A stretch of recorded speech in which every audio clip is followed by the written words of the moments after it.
এই ফুলপরির মনও একটু শান্ত হয়। সে কুমারীকে তখন বলে, আহারে, তোর জীবনের ঘটনাগুলো শুনে সত্যি আমার বড্ড খারাপ লাগছে।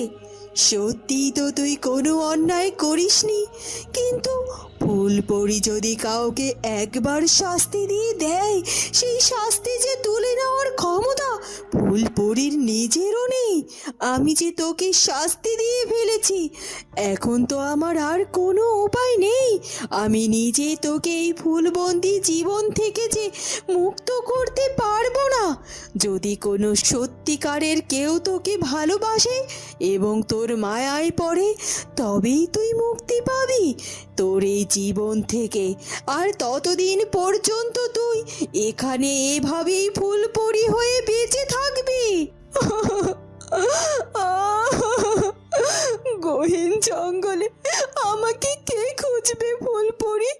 আমার আমার তো আত্মীয় স্বজন বলতে কেউ নেই। কেউ আমার খোঁজ করবে না। বরং আমি সবার জীবন থেকে হারিয়ে গেলে তো সবাই বেঁচে যাবে। তুমি আমায় একটা উপায় দাও অন্তত, যেন যেন আমি আমার চেষ্টায় আমার জীবনকে রক্ষা করতে পারি। ঠিক